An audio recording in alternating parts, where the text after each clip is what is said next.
শেখ হাসিনা যা করেছে সেই দায়িত্ব তার অবশ্যই নিতে হবে, কিন্তু তাকে আজকে বাংলাদেশকে এরকম একটা খুনের রাষ্ট্র, একটি লুটেরা রাষ্ট্র, একটি দুর্বৃত্তায়িত রাষ্ট্র, সমস্ত প্রতিষ্ঠান শেষ করার এক নাম্বার ব্যক্তি ছিল তারেক সিদ্দিকী। সত্যিকারের প্রেসিডেন্ট যেভাবে হয় সেই রকম প্রেসিডেন্ট যদি প্রেসিডেন্ট নিয়োগ হবে সম্মানিত লোক শুধু একজন ভিআইপি থাকবে, নো আদার ভিআইপি। কিসের প্রধানমন্ত্রী কেন 14টা গাড়ি লাগবে প্রোটোকলে? উনি একজন বিডিআর, একজন আর্মি, একজন পুলিশ নিয়ে চলে, ওনারা কে হত্যা করে? কেউ করেছে নাকি? তো আপনার 14টা গাড়ি, বাংলাদেশে মানুষ খেতে পারে না, আপনার ভিআইপি প্রোটোকল 14টা গাড়ি, এইগুলো সব রিফর্ম করছে। No bloody VIP system in Bangladesh. VIP সিস্টেমটা অ্যাপ্রুভ করতে হবে। মূল কথাটা হলো তাহলে আজকে বাংলাদেশ যাতে আর কোনোদিন স্বৈরতান্ত্রিকতায় না পৌঁছে সেইটাকে গার্ড দিতে হবে। প্রথম হলো যারা এখন ইন্টারিম ম্যানেজমেন্ট আসবে, ইন্টারিম করবে, কোন ইন্ডিয়ান দালাল আসতে পারবে না। স্বৈরাচারী সরকারকে কোনোভাবে ডাইরেক্টলি অথবা ইনডাইরেক্টলি সহায়তা করতে কেউ আসতে পারবে না। This is the first challenge. যে বিজয় অর্জিত হয়েছে সেইটা আমাদের রক্ষা করতে হবে। This is the beginning of new এরা। আমি খুব সংক্ষেপে বলি যে ছাত্র হিরোজ এবং জনতা যারা যে আকাঙ্ক্ষায় তাদের জীবন দিয়েছে, এই নতুন স্বাধীনতা এনেছে, তাদের আমি যেটা ভাবি 3-4টা মূল অবজেক্টিভস। সেইখান থেকে বলি যে এখন যে ইন্টারিম গভর্নমেন্ট হবে সেইখানে আমরা বলেছি যে এখানে কোনো ইন্ডিয়ান এজেন্ট অথবা ইন্ডিয়ান কোনো লোক থাকতে পারবে না। এরপরে আমরা বলেছি যে এরপরে এই যে বাংলাদেশের প্রশাসনকে যেভাবে দলীয়করণ করা হয়েছে, আর্মি, নেভি, এয়ারফোর্স সহ এভরি সেক্টর, মিনিমাম 5 ইয়ার্স লাগবে এটাকে ক্লিন করতে। মিনিমাম 5 ইয়ার্স এর আগে নির্বাচনে যাওয়া যাবে না, আমার ব্যক্তিগত ওপিনিয়ন। অনেক রিফর্মস এর জায়গা আছে। ফ্রেঞ্চ রেভলিউশনের মাধ্যমে যেভাবে ফ্রান্সের রাজনৈতিক প্রেক্ষাপট সম্পূর্ণ চেঞ্জ করে ফেলছিল, আমাদের এইটার মাধ্যমে এই যে দুর্বৃত্তায়িত রাজনীতি, সামন্তবাদী রাজনীতি, এই যে পরিবারতান্ত্রিক রাজনীতি, এটাকে কমপ্লিটলি আপরুট করতে হবে। না হলে এই যে অবজেক্টিভ ছাত্রদের এখানে এখনো হৃদয় আছে, তুমি তোমার বন্ধুদেরকে বলবা, না হলে আবার এই ষড়যন্ত্র। তোমাদের একটা অবজেক্টিভ হলো বাংলাদেশ যাতে আর কোনোদিন স্বৈরতান্ত্রিকতায় ফেরত না আসতে পারে। দ্বিকক্ষ বিশিষ্ট আইনসভা করতে হবে, দ্বিকক্ষ বিশিষ্ট। তোমাদের একটা অবজেক্টিভ হলো ফেসিবাদীর সমর্থককে বিচারের আওতায় আনা। আমি এখান থেকে নির্দিষ্ট কয়েকটা পয়েন্ট উঠেছি, পয়েন্টের কোনো শেষ নাই। রিফর্মস আমি বললাম হিউজ টাস্ক। প্রেসিডেন্সিয়াল যখন উনি প্রেসিডেন্ট হিসেবে যখন দায়িত্ব পালন করবে, ওনার অ্যাক্টিভিটিস ইমিউনড বাই কনস্টিটিউশন, কিন্তু দ্রুত ওনার দায়িত্বটা পারফর্ম করার সাথে সাথে একটা ইন্টারিম অ্যারেঞ্জমেন্ট করার সাথে সাথে প্রথম প্রেসিডেন্টকে রিমুভ করার ব্যবস্থা নিতে হবে। He has to be remove. প্রেসিডেন্টকে রিমুভ করে প্রেসিডেন্টকে কিভাবে নিয়োগ করছে আমরা সবাই জানি। উনি ইসলামী ব্যাংকে কি করেছে, দুর্নীতি দমন কমিশনে কি করেছে, সব আমাদের জানা আছে। ওনার ওই বিগত কাজের জন্য সে দুর্নীতির এই স্বৈরাচারীর দোসর, এই দোসরকে বিচারের সম্মুখীন করতে হবে। উনি কিন্তু পালায় নাই। যে পালায় গেছে খুনি শেখ হাসিনা, স্বৈরাচারী শেখ হাসিনা, তাকে আনার চেষ্টা করতে হবে। তাকে যদি আনা না যায় তাহলে তাকে এক্সপার্টি বিচার করতে হবে, এবং তার বিচার হবে সংবিধানের 7-1। এই সংবিধানের 7-1 রাষ্ট্রের সাথে ষড়যন্ত্র, জন আকাঙ্ক্ষার বাইরে কোনো কাজ করলে সেটা রাষ্ট্রের বিরুদ্ধে ষড়যন্ত্র, এবং সেটার পানিশমেন্ট হাইয়েস্ট। যারা তার পাতানো নির্বাচন কন্ডাক্ট করেছে প্রত্যেকটা নির্বাচন কমিশনকে এই 7-1 বিচার করতে হবে, তারা স্বৈরাচারীর দোষক। নির্বাচন ব্যবস্থাপনায় যারা সেনাবাহিনীর ছিল তাদের বিচারের সম্মুখীন করতে হবে। আজকে এই যে গত পাতানো নির্বাচনের আগে যে দুর্নীতির লিস্ট বের হয়েছিল, এইখানে আমি অল্প কয়েকজন মন্ত্রীর নাম বলি যারা করেছিল। আনিসুল হক, যার সম্পত্তি বেড়েছে 1063%। নৌ প্রতিমন্ত্রী খালিদ মাহমুদ চৌধুরী, যার সম্পত্তি বেড়েছে 286%। স্থানীয় সরকার মন্ত্রী তাজুল ইসলাম, যার সম্পদ বেড়েছে 242%। শিক্ষামন্ত্রী মহবুল হাসান চৌধুরী, যার সম্পত্তি বেড়েছে 242%। ধর্ম প্রতিমন্ত্রী 196%। দুর্যোগ প্রতিমন্ত্রী এনামুল হক, এই আগের ক্যাবিনেটে যার ছিল। খাদ্য মন্ত্রী সাধন কুমার মজুমদার, প্রবাসী কল্যাণ মন্ত্রী ইমরান আহমেদ, বিদ্যুৎ প্রতিমন্ত্রী নসরুল হামিদ এখন আছে, যে বিদ্যুৎ সেক্টর যে লুটপাট করেছে, মানুষের 5 বছরে 10 গুণ বিদ্যুৎ বিল হয়েছে, এই সহ আরো অনেক লিস্ট আছে। সবাইকে স্পেশাল ট্রাইব্যুনাল করে বিচারের সম্মুখীন করতে হবে, সেই সম্পত্তি জনগণের পোশাকে আনতে হবে। এখন আপনি আসেন যে আজকে এই দেশটা এইখানে আনার ব্যাপারে সবচেয়ে যদি একজন লোককে দায়ী করেন, মোস্তাফিজ এবং major Bijan will agree with me, Kalimullah স্যারও হয়তো এগ্রি করবে, শেখ হাসিনা যা করেছে সেই দায়িত্ব তার অবশ্যই নিতে হবে। কিন্তু তাকে আজকে বাংলাদেশকে এরকম একটা খুনের রাষ্ট্র, একটি লুটেরা রাষ্ট্র, একটি দুর্বৃত্তেজ রাষ্ট্র, সমস্ত প্রতিষ্ঠান শেষ করার 1 নাম্বার ব্যক্তি ছিল তারেক সিদ্দিকী। আমি এতদিন গত 15 বছরে ভয়ে এই নামটা আনি নাই, আজকে এই নামটা নিলাম যেহেতু আমি বাংলাদেশে থাকি। তার নজর যেখানে পড়েছে তাকে সে খুন করছে। এই গুলশান বনানীর এভিনিউতে মিনিমাম 40টা বাড়ি সে র‍্যাব, ডিজিএফআই, এনএসআই দিয়ে বিক্রি করাইছে। এই টাকা সব সে বিদেশে পাঠিয়েছে। ইমিডিয়েটলি তার বিরুদ্ধে তদন্ত করে ব্যবস্থা নিতে, আমি শুনেছি সেও পালাই গেছে।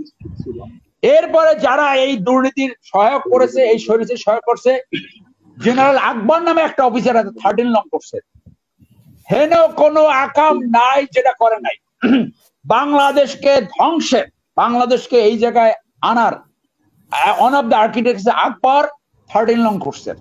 এই আনফরচুনেটলি আবার এই চিপের করছে চরিত্রহীন কাজ, মানি লন্ডারিং, খুন, গুম। 5ই মে 2013 সালে যে শিশু হত্যা করা হয়েছিল সেটার অন্যতম আর্কিটেক্ট ছিল এই আকবর, আর যে মুজিবের নাম মোস্তাফিজ বলেছে। এখন আসেন চোরা আজিজ, গণতন্ত্র ধ্বংস করে যে চুরি করেছে, হেন কোনো কাজ নাই, বলতে গেলে 10 ঘন্টা বলা যাবে। শফিউদ্দিন তার সাফল্য একটাই, 3টে মূর্তি করেছে। আজকে যে একটা মূর্তি আজকে মানুষ ভেঙে ফেলছে।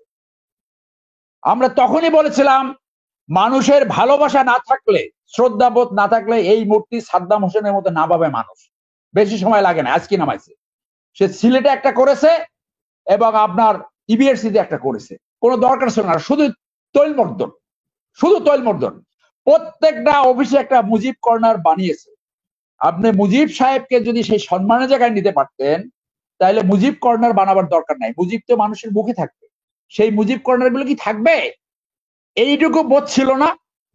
এইরকম প্রতিহিংসা তারেক সিদ্দিকী এই দেশটাকে দোজক বানাইছে, দোজক, দোজক।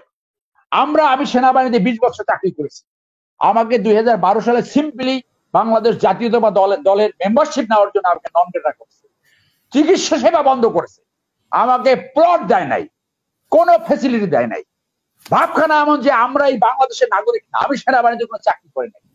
চোর, ডাকাত, গুন্ডা, বদমাইশ তাদেরকে চিকিৎসা দেয়, আমি আমার পরিবার আমরা চিকিৎসা পাই না। এইরকম আরো ডজনস অফ অফিসার সাপোর্ট করছে। মেজর মিজান সেও নন ক্যাডার। আমাদেরকে যেতে দেবেন না। 21শে নভেম্বর আপনি আমাদেরকে দাওয়াত দিবেন না, দাওয়াত দেবেন ব্যাংকচোর, লুটেরা, খুনি, বদমাইশ, এইটি নিয়ে আপনি জাতীয় সংহতি করবেন। হোয়াট আই হ্যাভ ডান, আমি একটা দলের মেম্বারশিপ নিয়েছি, সেই দলের নেতৃত্ব যদি আমার পছন্দ না, আমি কথা বলতেই পারি, আমার ভাইকে আমি সমালোচনা করতেই পারি, আমার ভাইয়ের সাথে আমি ঝগড়া করতেই পারি, সেটা আমার ব্যক্তিগত অবস্থা। কিন্তু আমি বিরোধী দল একটা দলের মেম্বারশিপ নিয়েছি, সেই জন্য আমার সমস্ত অর্জিত বেনিফিট আপনি উইথহেল্ড করবেন। This cannot be the army. যাদের সাথে একসাথে চাকরি করেছি, যাদের সাথে একসাথে শোল্ডার টু শোল্ডার চলেছি, যাদের দুঃখে সুখে দাঁড়িয়েছি, এই বেইমানরা, এই বিট্রিয়াররা এইগুলো করছে। তার ভিতরে একজন হলো মুজিব। এই মুজিব 1000 কোটি টাকা কারাপশন করেছে, ওকে ইমিডিয়েটলি গ্রেফতার করেছে।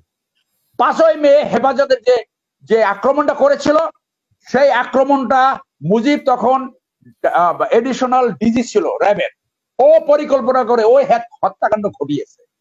ও যখন ক্লিন আউট অপারেশন সময় ছিল তখনই সন্ত্রাসীদের সংযোগ, তার সাথে সন্ত্রাসী দেখা করতে আসছে, সেই সন্ত্রাসীর জন্য সেটা কেউ রিপোর্ট করছে, তখন ব্রিগেড হেডকোয়ার্টার পাবনা থেকে একসাথে নাটোর চলে যায়। ওর এই যে সোনামণির ওর আত্মীয়, এই সোনামণিরকে দিয়া অভিযোগ রয়েছে সে সোনা কারাবারি করাইছে এই মুজিব। কোটি টাকার কম নাকি ঘুষ নিত না। নারীবাদী তো আছি, ইমিডিয়েটলি তদন্ত করা আছে। আর একজন হলো শফিউদ্দিনের কথা বললাম, এইরকম বেশি না 100+ 150-র মতো অফিসার আছে যারা সেনাবাহিনী তাদের প্রফেশনালিজম নষ্ট করে ইন্ডিয়ার স্বার্থ উদ্ধার করছে। এরা বাংলাদেশের চেয়ে ইন্ডিয়ার স্বার্থ সবসময় বেশি দেখেছে। এদেরকে এখনই আইডেন্টিফাই করে তাদেরকে মানবতা। দর্শক প্রশ্ন করেছে যে হারুন বেয়াদবের কথা কিছু বলেন। হ্যাঁ বলতেছি, সেটা তো আছে। হারুনের বিরুদ্ধে অভিযোগ আসছিল 2014 সালে 1800 কোটি টাকা নিয়ে তার ওয়াইফ নিউ ইয়র্কে ধরা পড়েছিল। 1800 কোটি টাকা। তো হারুন যে এই যে পলিটিক্যাল নেতৃত্বের মধ্যে আইজিবি করলো, ওকেও গ্রেফতার করতে হবে এবং দাবি উঠেছে এই পুলিশের নামই চেঞ্জ করতে হবে। এই পুলিশ মানে শক্তি, পুলিশের নাম সেবক রাখা যেতে পারে এবং ইউনিফর্ম চেঞ্জ করতে হবে। প্রত্যেকটা পুলিশের 2009 থেকে যে সমস্ত ওসি থেকে উপরে বিভিন্ন লুকরিটি পদে চাকরি করছে, প্রত্যেকে দুর্নীতির সাথে জড়িত, অপশাসনের সাথে জড়িত, মানুষের সম্পত্তি লুটপাটের সাথে জড়িত, গুমের সাথে জড়িত, হত্যাকাণ্ডের সাথে জড়িত। সেই জন্য আমি বলছি টাস্ক ভেরি আপিল। এইখানে আমাদেরকে সবার সজাগ থাকতে হবে। এখন আমাদের ইমিডিয়েট করণীয় আমি জাস্ট ব্রড ক্যাটাগরি রিফর্মস। আমার মনে হয় পরে বলবেন কিনা যে না বলি, এখনই বলি। আর্ম ফোর্সেস, আমি শেষ করি। আর্ম ফোর্সেস আমার ফ্লোটা নষ্ট হবে, সিনেমাকে দিচ্ছি আমি 2 মিনিট ভিতরে। আর্ম ফোর্সেস রিফর্মস করতে হবে, এটাকে প্রফেশনাল আর্মি করতে হবে। প্রফেশনাল আর্মি, চরিত্রবান যোগ্য লোক সামনে আসবে। যারা মোস্তাফিজ, মিজান স্যার, আমার কলিমুল্লাহ স্যার সবাই জানেন, যেগুলো নিম্ন লেভেলের দুশ্চরিত্রের অফিসার থাকে তারা পদলোহনকারী হয় এবং তারা দলীয় কার্ড প্লে করে উপরে যেতে চায়। প্রফেশনাল অফিসার থেকে সরিয়ে তারা সামনে যেতে চায়। So a massive reforms has to be carried out in armed forces, administration, BGB, everywhere. Then immediate কাজ, গণহত্যার জন্য এখনই একটা কমিশন করতে হবে। এই যে বাচ্চাদের মাই হার্ট ইজ ব্লিডিং, সংসদ ভবনের মতো জায়গায়, উত্তর জায়গায় কি করে শিশুদের গণকবর সৃষ্টি হয়, কারা করেছে? যে শেখ হাসিনা তার বাবার হত্যাকাণ্ডের বিচার পাইবে না শব্দ বিলাপ করেছে, সেই হাসিনা এই খুনিদেরকে রক্ষা করেছে পালাই যাওয়ার আগ পর্যন্ত। কেন কেন সেটা বাইর করতে হবে। এই যে সরকার গঠিত হবে, এরপরে ক্রস ফায়ারে যাদেরকে মেরেছে, যাদেরকে গুম করেছে, this all are crime against humanity. This all are crime against humanity. বাংলাদেশে একটি আন্তর্জাতিক অপরাধ ট্রাইব্যুনাল রয়েছে, ডোমেস্টিক ট্রাইব্যুনাল। এইটাকে 6টা দরকার মধ্যে 6টা ট্রাইব্যুনাল করে দ্রুত বিচার করতে হবে। বিচার করতে হবে ট্রাম্পের মতো 2 মাসের ভিতরে। এপ্রিল মাসে বিচার শুরু হয়েছে, মে মাসে বিচার শেষ। এইভাবে বিচার করতে হবে। দুর্নীতি দমনকে ট্রায়াল করতে 10টা ট্রাইব্যুনাল করতে হবে এবং ভালো চরিত্রবান জাজ খুঁজে বাইর করতে হবে। যারা লয়ারদের ভিতরে চরিত্রবান লয়ার আছে তাদেরকে দরকার স্পেশালি জাজ নিয়োগ করে তারপরে বিচার করতে হবে এবং বিচারের টাইম কমিয়ে আনতে হবে। বিচারের দীর্ঘসূত্রিতে যাতে আবার পার পেয়ে না যেতে পারে। আর একটা কথা এখন বলি যে দুর্নীতির মূলোৎপাটন ঘটাতে হবে। দুর্নীতির মূলোৎপাটন, সে যেই হোক না কেন, এবং ভিআইপি সিস্টেমকে সম্পূর্ণ একদম ঢেলে সাজাতে। কোনো ভিআইপি সিস্টেম বাংলাদেশে নাই, নো ব্লাডি ভিআইপি। এটা হলো জনগণই ভিআইপি। আপনার জনগণ এয়ারপোর্টে এসে সাবার কবে লাইনে দাঁড়াবে আর আপনি চোর, ডাকাত, খুনেরা, লুটি, আপনি ভিআইপি সাজবেন। No bloody VIP. বাংলাদেশে একজন ভিআইপি প্রেসিডেন্ট, যে সত্যিকারের প্রেসিডেন্ট যেভাবে হয় সেই রকম প্রেসিডেন্ট যদি প্রেসিডেন্ট নিয়োগ হবে, সম্মানিত লোক শুধু একজন ভিআইপি থাকবে, নো আদার ভিআইপি। কিসের প্রধানমন্ত্রী কেন 14টা গাড়ি লাগবে প্রোটোকলে? উনি একজন বিডিআর, একজন আর্মি, একজন পুলিশ নিয়ে চলে, ওনারা কে হত্যা করে? কেউ করেছে নাকি? তো আপনার 14টা গাড়ি, বাংলাদেশে মানুষ খেতে পারে না, আপনার ভিআইপি প্রোটোকল 14টা গাড়ি। এইগুলো সব রিফর্ম করছে। No bloody VIP system in Bangladesh. VIP সিস্টেমটা অ্যাপ্রুভ করতে হবে। মূল কথাটা হলো তাহলে আজকে বাংলাদেশ যাতে আর কোনোদিন স্বৈরতান্ত্রিকে তাই না পৌঁছে, সেইটাকে গার্ড দিতে হবে, আপরুট করতে হবে। এবং এই যে দুর্বৃত্তের যে রাজনীতি, লুটতন্ত্র রাজনীতি, দলের ভিতরে গণতন্ত্র প্র্যাকটিস না করে তারা গণতন্ত্রের কথা বলবে কিনা, এইটা আমি সূর্য সন্তান ছেলেদের উপর ছেড়ে দিলাম। ছাত্রদের, যারা দলের ভিতরে গণতন্ত্র প্র্যাকটিস করে না, হাউ ক্যান দে